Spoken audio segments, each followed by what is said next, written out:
भगवान शिव के हैं परम भक्त तो आपको जरूर पता होनी चाहिए अपने प्रभु के जन्म की यह अद्भुत कहानी। भगवान शिव के जन्म को लेकर कई कहानियां प्रचलित हैं। भगवान शिव का जन्म कब हुआ, कहाँ हुआ, कैसे हुआ, इसके बारे में पुराणों में कई अलग बातें कही गई हैं।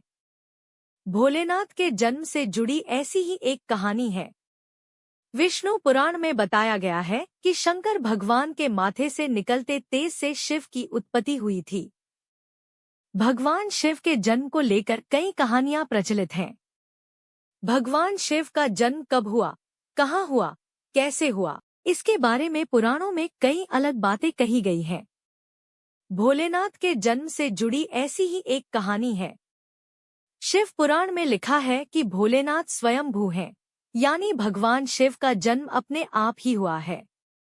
वहीं विष्णु पुराण में बताया गया है कि शंकर भगवान के माथे से निकलते तेज से शिव की उत्पत्ति हुई थी और उनके नाभि से निकलते हुए कमल से ब्रह्मा जी का जन्म हुआ था। विष्णु पुराण में भगवान शिव के जन्म से जुड़ी एक कथा बहुत प्रचलित है।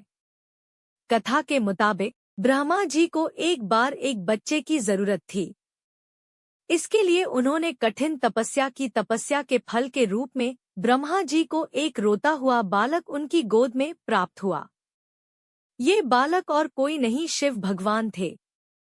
जब ब्रह्मा जी ने बालक से उसके रोने की वजह जाननी चाही तो उस बालक ने बहुत ही मासूमियत से जवाब दिया कि उसका कोई नाम नहीं है, यही वजह है कि वो रो रहा है। ये सुनकर ब्रह्मा जी ने बच्चे का नाम रुद्र रखा।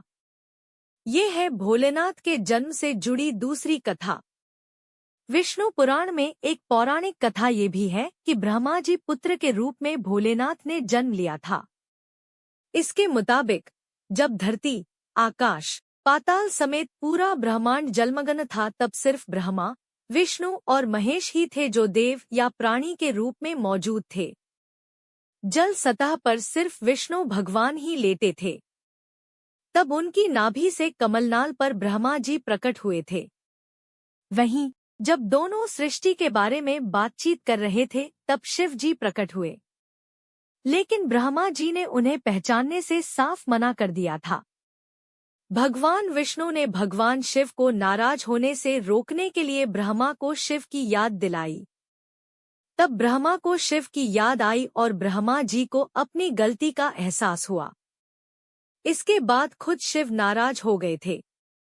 उन्होंने शिव से क्षमा मांगी, साथ ही आशीर्वाद मांगा कि भोलेनाथ उनके पुत्र के रूप में पैदा हों।